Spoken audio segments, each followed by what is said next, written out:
The woman standing at the defendant's podium didn't blink, didn't flinch, didn't look away.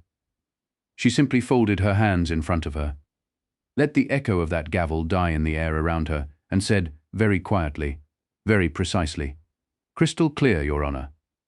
She paid the fine. She collected her receipt. She asked for a certified court transcript. And then she walked out of that building, stepped into a waiting car, and began making phone calls. 3 weeks later, that same judge would be sitting at a gala he had lobbied months to attend, in a tuxedo that cost more than most of his defendants' monthly salaries, watching the woman he had publicly humiliated and illegally fined walk to the center of a stage, with a microphone, a bound transcript, and the full, undivided attention of 700 of the most powerful legal minds in the state of New York. He would realize in that moment what she had already known when she walked out of his courtroom. The trap hadn't been set that morning. It had been walking toward him for 48 years.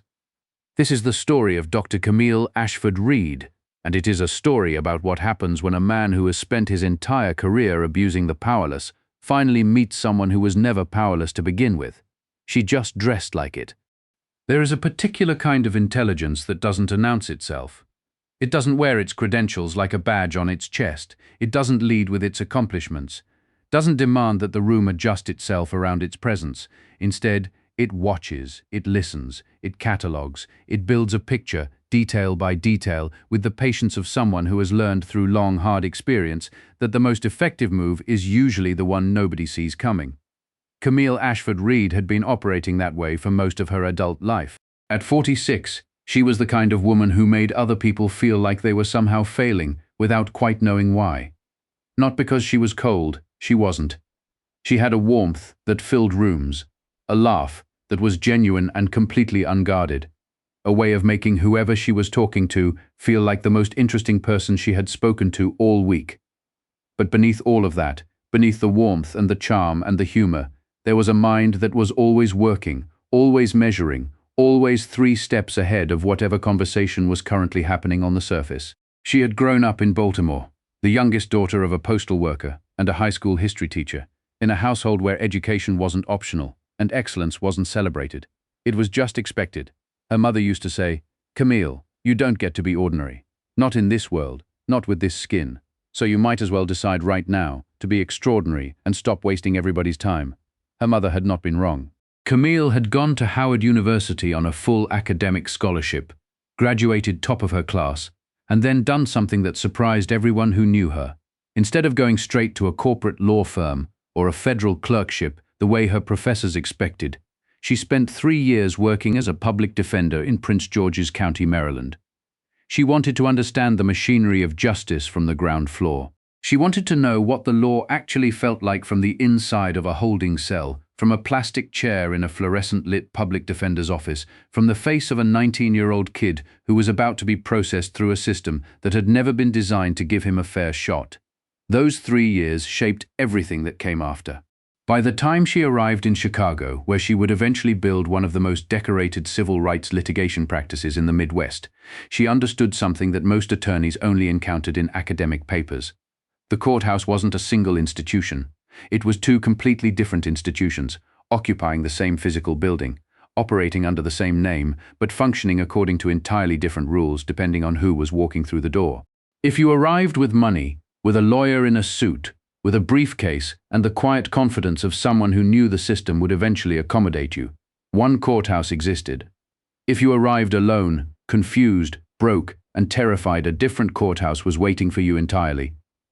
Camille had spent 22 years of her career fighting in the second courthouse, and now, as the newly appointed chairwoman of the Illinois Statewide Judicial Accountability Commission, the first black woman to hold the position and one of only 3 women of color ever elected to lead a state-level judicial oversight body in American history, she had the authority to do something about it.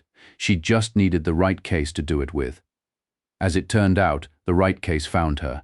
It started with something completely mundane.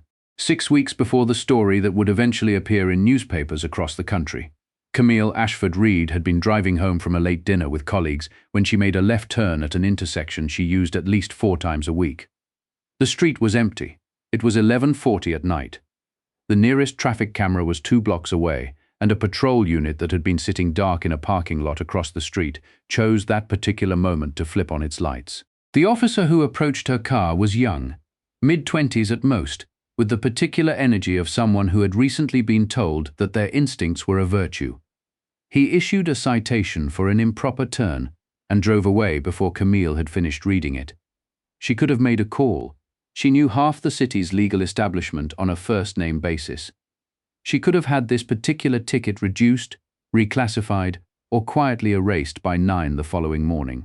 That was simply how the system operated for people with the right access, and Camille, whatever else she was, had the right access. Instead, she put the citation in the cup holder, drove home, poured herself a glass of water, and sat at her kitchen table staring at the ticket for about 20 minutes.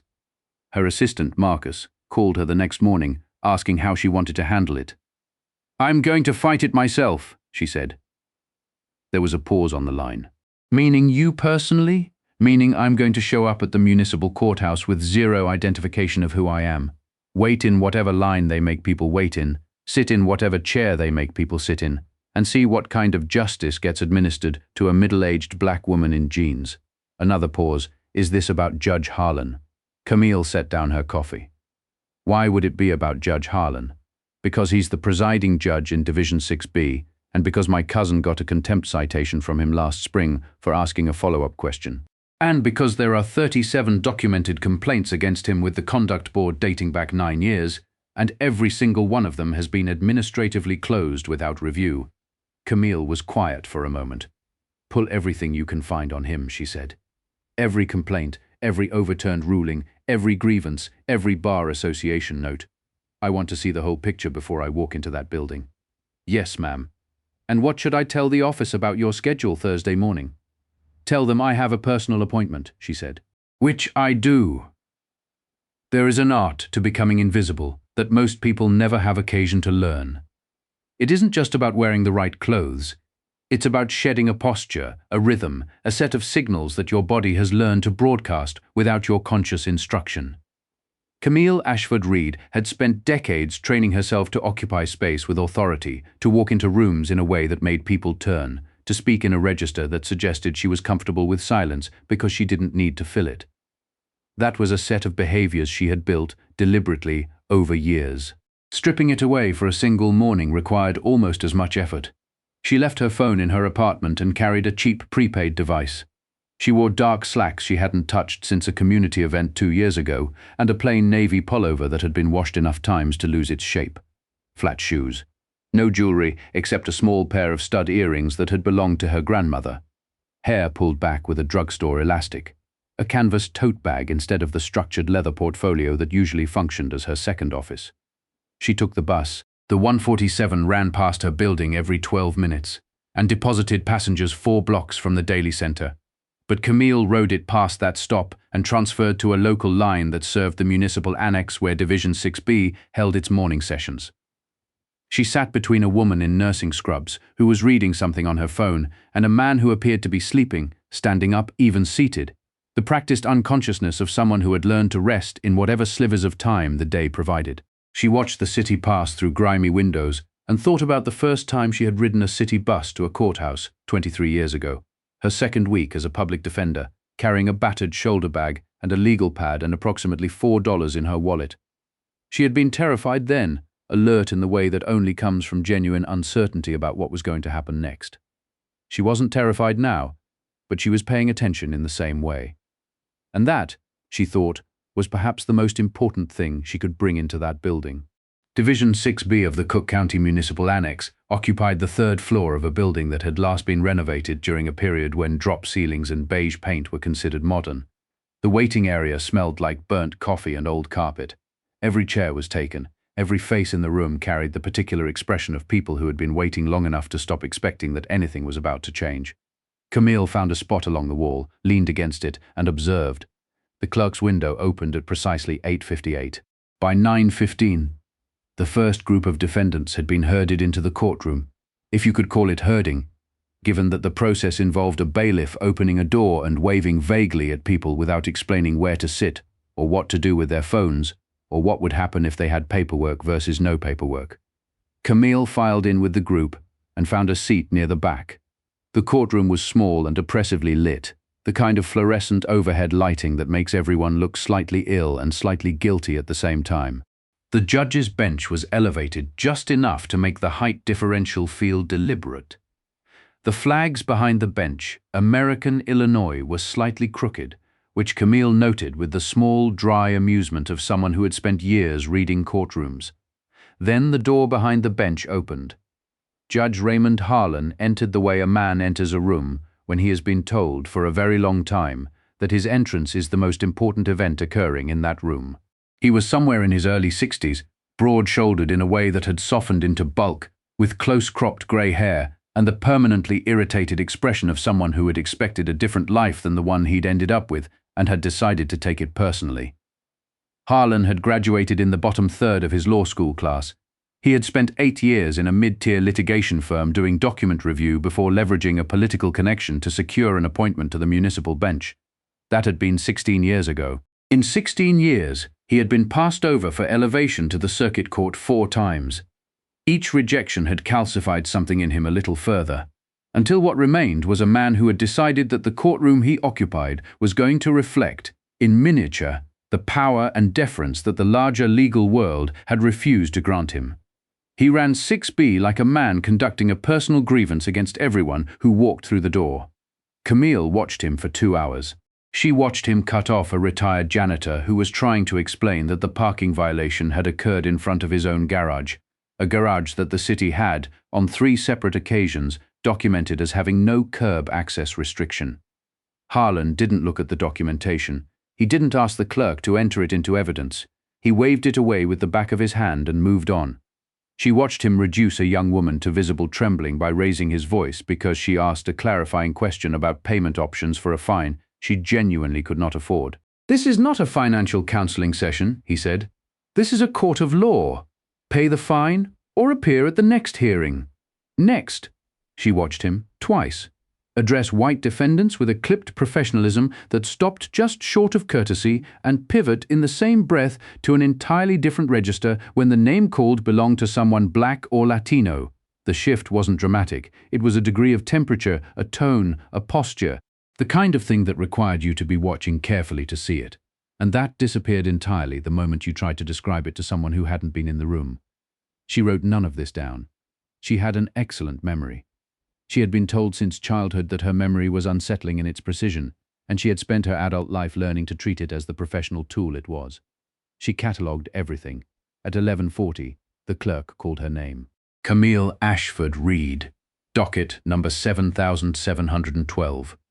Improper turn, 11:47 p.m., eastbound on West Huron, at the intersection of North Dearborn. She walked to the defendant's podium. She stood straight. Not aggressively straight, not performatively erect, but with the easy verticality of a woman who was entirely comfortable exactly where she was. She looked up at Judge Harlan. He didn't look back. He was scanning the docket sheet with the expression of a man reading a menu at a restaurant he's already decided he doesn't like. "How do you plead?" he said, without looking up. "Not guilty, Your Honor." He did look up then, briefly. His eyes moved across her, the plain pullover, the canvas bag, the absence of a lawyer beside her, and completed their calculation in approximately 2 seconds. "You're representing yourself?" "I am. That's inadvisable." "I appreciate the concern. I'd like to enter a motion to dismiss, Your Honor, on the grounds that the citation as written doesn't satisfy the evidentiary threshold required under Illinois Vehicle Code Section 11801, which specifies that an improper turn citation must demonstrate that the turn created an obstruction or hazard. The officer's narrative contains no such language, and I have dashcam footage confirming the intersection was unoccupied at the time." There was a beat of silence. Judge Harlan set down his pen. "Where?" he said slowly. "Did you read that?" "I didn't read it. I know it. I'm happy to submit the dashcam recording to the clerk if Your Honor would like to review it as part of the record." The red that moved into Harlan's face started at his collar and moved upward with noticeable speed.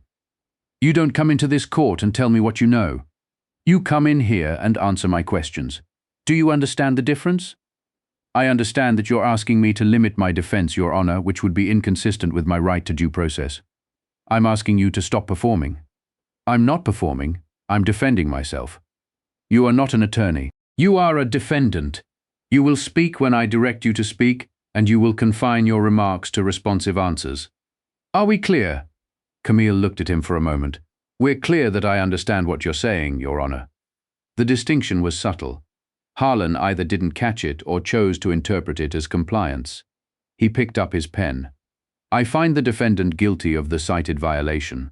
Given the defendant's conduct in this courtroom, specifically the repeated interruptions and the attempt to argue procedural law without standing to do so, I am imposing the maximum statutory fine of $250 for the underlying violation, and I am additionally citing the defendant for civil contempt of court in the amount of $400 for disrespect and disruption of proceedings. Camille heard someone behind her inhale sharply. The room had gone quiet in the specific way rooms go quiet when everyone present knows that something has just occurred that shouldn't have. Your Honor, Camille said, her voice dropping to a register so quiet and so controlled that the court reporter leaned slightly forward. I'd like to formally note for the record that I did not interrupt proceedings. I did not raise my voice. I did not use inappropriate language. I presented a statutory defense, was denied the right to submit evidence, and responded to questions that Your Honor directed at me. I am formally objecting to the contempt citation. Your objection is noted and overruled. $650 payable at the clerk's window. You're dismissed. Camille nodded. Once. I'll need a fully itemized receipt from the clerk, she said, walking toward the window, with the specific statutory codes for both charges, the case number, the timestamp, and the court reporter's name. At the clerk's window, a young man with the look of someone who had seen too much and felt too much of it processed her payment without making eye contact. Camille paid without flinching. She took the receipt. She folded it with the precision of someone who understood that this piece of paper was now a legal document. Then she turned, just slightly, toward the court reporter, a woman in her 50s who was watching her with an expression of careful attention. I'd like to formally request a certified transcript of today's proceedings, including all exchanges between the bench and the defendant. Can you confirm that the full record has been captured? The court reporter nodded, slow and deliberate. It has, she said. Camille thanked her. She thanked the clerk. She turned and walked out of courtroom 6B without looking at Judge Harlan. The door closed behind her. She stood in the hallway for exactly 3 seconds. Then she took out her prepaid phone and called Marcus. Get me the certified transcript expedited, she said. And clear my afternoon. We have work to do. What Marcus assembled over the following 3 weeks was not a complaint. It was a case. 39 formal grievances filed against Judge Raymond Harlan since his appointment, spanning 16 years, sourced from legal aid organizations, public defender offices, individual citizens, and 3 separate Bar Association ethics committees. Of those 39 complaints, 36 had been administratively closed without full review. 2 had resulted in informal advisories, 1 had reached a full hearing and been dismissed on procedural grounds that Camille, upon reading the original filing, determined were almost certainly incorrect. Statistical analysis of Harlan's sentencing records over the prior 4 years revealed a pattern so consistent it eliminated any argument of coincidence. Defendants of color appearing before him without legal representation received maximum or near maximum fines at a rate 41% higher than white defendants in comparable cases. His contempt citations, an extraordinary tool that most judges deployed sparingly, if ever, had been issued 23 times in 4 years. 20 of those 23 citations had been directed at black defendants. Harlan had also been reversed on appeal 11 times, nearly twice the reversal rate of any other judge in his division. Several of those reversals had included language from appellate judges that was, by judicial standards, unusually pointed. Phrases like departure from basic procedural requirements and denial of a meaningful opportunity to be heard. Marcus also located 4 individuals who had been in Harlan's courtroom and were willing to testify. There was a retired school teacher from Hyde Park who had been cited for contempt because she had asked twice for clarification on a payment deadline. There was a young man who had appeared on a bicycle violation and been told in front of a full gallery that he should learn to conduct himself like a law-abiding person for asking whether he could request a continuance. There was a woman, a single mother of 3, who had brought documentation proving her vehicle had already been repaired when the citation was issued, and watched Harlan push the papers back to her without opening them. Each of them, when Marcus reached them, said some version of the same thing. I didn't know what had just happened to me. I just knew it felt wrong. I just knew I left there feeling like something had been taken from me. They were right. Something had been taken. Camille built the ethics submission herself, working evenings at her kitchen table with the particular focus of someone who has been waiting a long time for exactly this kind of work. The final document ran to 63 pages. It included the certified transcript of her own hearing, cross-referenced with the statutory code that Harlan's contempt citation had violated, statistical analysis of his sentencing patterns, the testimony statements from 4 witnesses, the compiled grievance record, and a constitutional analysis of 11 specific instances in which Harlan had denied defendants their due process rights under the 14th Amendment. She submitted it to the Judicial Inquiry Board 48 hours before the gala. Then she called the event coordinator and confirmed that Judge Raymond Harlan had indeed accepted his VIP invitation to the Midwest Judicial Accountability Forum, the region's premier annual gathering of judges, legal scholars, bar association leaders, and state officials. He was seated at table 2, right near the front. Camille had requested that table personally. The grand concourse ballroom of the Marriott Magnificent Mile had a ceiling so high that the chandeliers needed to be lowered by cable each year to maintain their effect. On the night of the Midwest Judicial Accountability Forum, those chandeliers burned with the particular brightness of expensive events where the people attending have agreed collectively to feel good about themselves for an evening. The room held approximately 600 guests, federal circuit judges, state Supreme Court justices, partners from firms whose names occupied skyscraper lobbies, the state attorney general, 2 U.S. senators from neighboring states who were there because being seen at events like this was part of their job, law school deans, bar association heads from 6 Midwestern states. Judge Raymond Harlan was at table 2 in a tuxedo he had rented from a shop on Michigan Avenue. He had arrived early and positioned himself near the entrance of the reception area so that he could be seen greeting people as they walked in. He had spent the cocktail hour managing his own anxiety with a glass of bourbon and a series of increasingly forced conversations with people whose names he was dropping into his remarks with a possessive familiarity that those people did not share. He wanted an elevation. He wanted out of Division 6B. He wanted the appellate bench, the salary, the status, the feeling of finally arriving at the place he had always believed was his rightful destination. Tonight was supposed to be part of that. He saw her at exactly 8:17. She was standing near the entrance to the ballroom, speaking to the state attorney general and a federal circuit judge Harlan had spent 40 minutes trying to engage with at the reception. She was in a gown, deep burgundy, floor length, the kind of quiet precision that reads as effortless only because of how much care went into it. She wore no elaborate jewelry. She didn't need to. Harlan stared. The face took a moment to resolve. People look different in ballrooms than they do in fluorescent-lit municipal courtrooms, but the posture was unmistakable. The way she held herself, the absolute impenetrable stillness at her center. The woman in the navy pullover. His mind rejected it. He actually shook his head slightly. The way you do when you're trying to clear a visual artifact, because the alternative, the logical conclusion, was impossible. Women who showed up in his courtroom in canvas tote bags did not attend events like this. They did not stand next to the Attorney General making her laugh. They did not exist in this room. He walked over anyway. He told himself he was going to have her removed. He told himself he was doing the event a service. "Excuse me," he said, loudly enough that the Attorney General paused mid-sentence. "I recognize you. You were in my courtroom, Division 6B. He said it, the way a person says something they intend as an accusation. "What exactly are you doing here? This is a secured event. Credentialed guests only." The Attorney General blinked.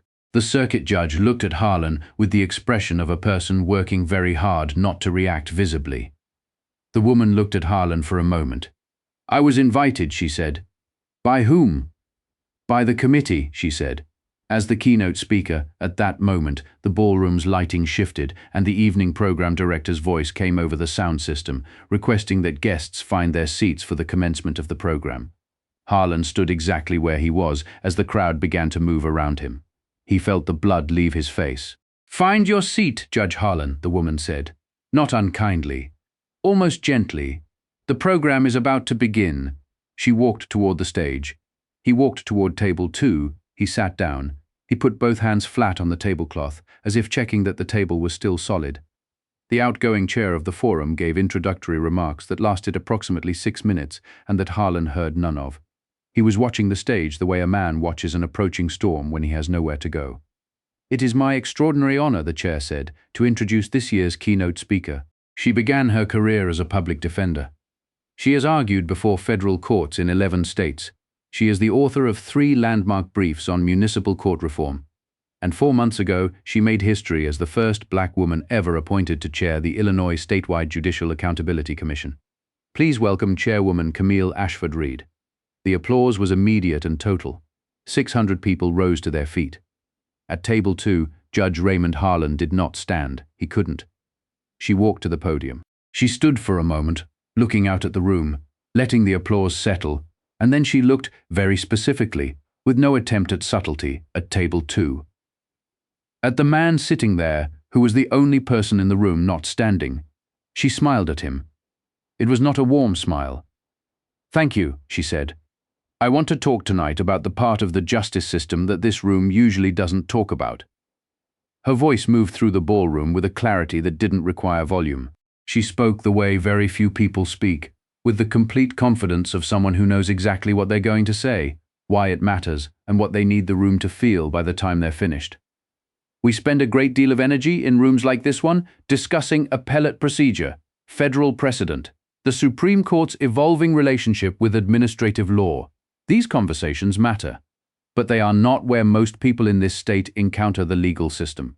Most people encounter the legal system in a small courtroom with hard benches and flickering lights, where they are alone, confused, financially stretched, and standing in front of someone who has the power to make their situation significantly worse, and who all too often exercises that power based not on the law, but on what they assume about the person standing before them." The room was completely silent.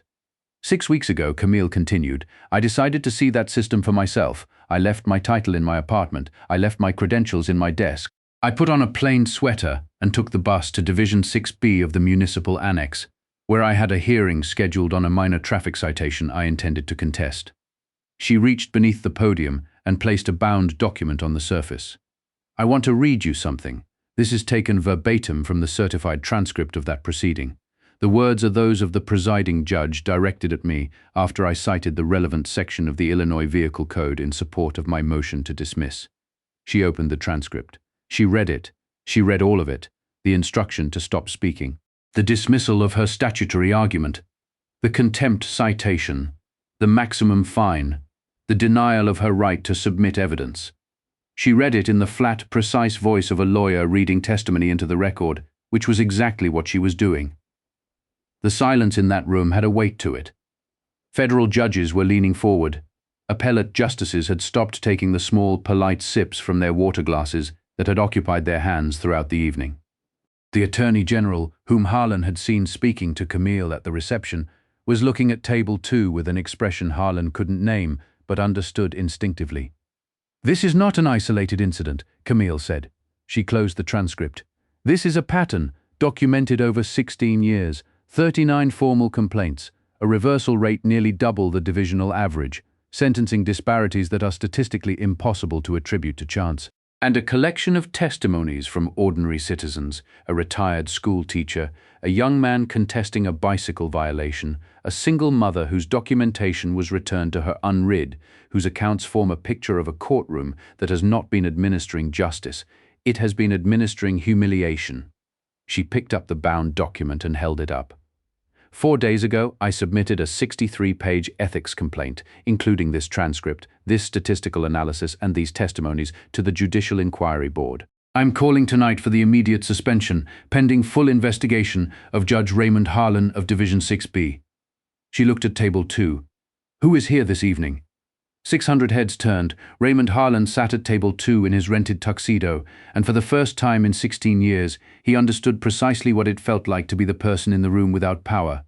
The person whose explanations weren't going to be heard. The person who had already been found before he opened his mouth. The person for whom the outcome had been decided before they walked in. He stood up. He intended to say something.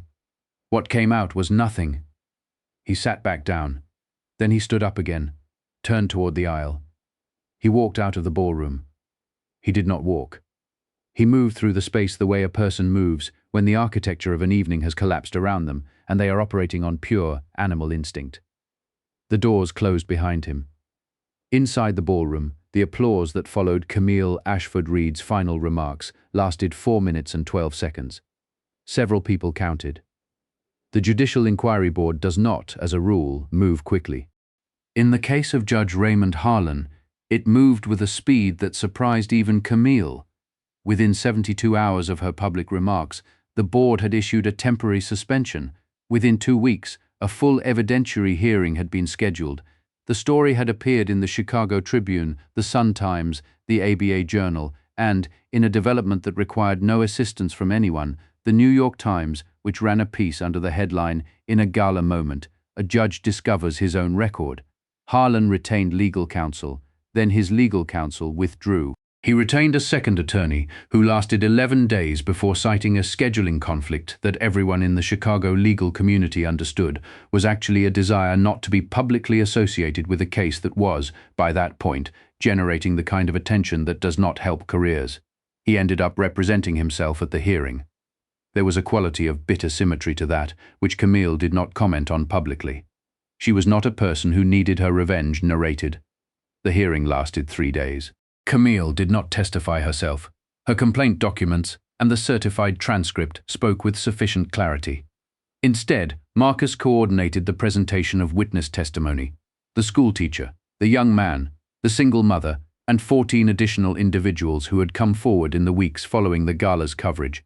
Having finally understood that what had happened to them in Courtroom 6B had a name and could be addressed. Harlan's defense consisted primarily of arguments that the complaints had been selectively chosen, that the statistical analysis was methodologically flawed, and that the keynote address had constituted improper prejudicial exposure before the board. All 3 arguments were addressed and dismissed by the panel, with a dispatch that suggested they had anticipated them. The board's ruling recommended immediate removal from the bench, referral to the Attorney Registration and Disciplinary Commission for disbarment proceedings, and a formal censure that would remain part of the permanent public record. The ARDC completed its review 8 weeks later. Harlan was disbarred, 16 years on the bench, 11 reversals, 39 complaints, a rented tuxedo, and a gala he had lobbied for months to attend. Gone. On a Tuesday morning in early spring, Camille Ashford Reed was sitting at the conference table in her office. A long, clean-lined room on the 22nd floor, with a view of Lake Michigan that she still hadn't entirely gotten used to, reviewing the draft of a municipal court reform bill she had spent most of the winter helping to shape. The bill would mandate independent recording of all municipal courtroom proceedings. It would require automatic review of any judge whose contempt citation rate exceeded the divisional average by more than 30%. It would create an accessible staffed portal through which defendants could report judicial conduct concerns in real time with guaranteed review. It was, she thought, the most important work she had ever done, more important than any single case she had won, more important than any brief she had argued. Because briefs addressed individual injustices, and this bill would change the conditions that produced them. Marcus knocked on the door. "You have a few minutes?" She gestured to the chair across from her. "Harlan filed for bankruptcy last week," he said, "and a community college on the South Side apparently retracted an offer to have him teach a business law seminar after they reviewed his public record." Camille nodded slowly. "How do you feel about that?" Marcus asked. She thought about it honestly, the way she thought about most things. "I feel like the system functioned the way it was supposed to," she said, which is rare enough to be worth noting. She looked out at the lake for a moment. "I spent 3 years as a public defender watching people leave courtrooms worse off than when they walked in. Not because they'd done anything wrong, because they were alone and the person with the gavel had decided their dignity was optional." She turned back to Marcus. "What happened to Harlan wasn't something I did to him. It was the logical consequence of what he spent 16 years doing to other people. It just finally had a witness who knew what to do with what she saw." Marcus was quiet for a moment. "Do you think it'll change anything?" he asked. "Beyond him." Camille picked up her pen. "That's what the bill is for," she said. She went back to work. "There is a version of this story that is about a villain getting what he deserved. And that version isn't wrong. Raymond Harlan was a bully with a gavel who used the dignity of a public office to strip dignity from the people who appeared before him. He absolutely got what he deserved. There is nothing complicated about that. But the more important version of this story is about something else entirely. It's about the fact that Camille Ashford Reed was not special because she had a title. She was not powerful because she had access. She was effective because she understood something that Judge Harlan, with all his years on the bench, all his bluster, all his robes and his gavel, never did. The law doesn't belong to the people who administer it. It belongs to the people it's supposed to protect. And when those two groups come into conflict, when the person holding the gavel forgets who the gavel belongs to, something inevitable happens. Maybe not today, maybe not this month, but the accountability, once set in motion, doesn't stop. Camille knew that. She also knew something simpler, that the school teacher and the young man and the single mother and the 14 other people who sat in that gallery over 16 years and left feeling like something had been taken from them, they deserved to have that moment in the ballroom too. She couldn't give it to them directly, but she could make sure that the record reflected the truth. She could make sure that the man who had dismissed their paperwork without reading it, who had raised his voice at them for asking clarifying questions, who had assumed their compliance because he had assumed their powerlessness, she could make sure that man had to stand in front of 600 people and be seen for exactly what he was. That's not revenge. That's the law working the way it was written to work. Camille Ashford Reed went home that evening. From the gala, changed out of her burgundy gown, made herself a cup of tea and sat down with her draft legislation. She worked until 1 in the morning. She didn't think about Raymond Harlan. She was already thinking about the next courtroom.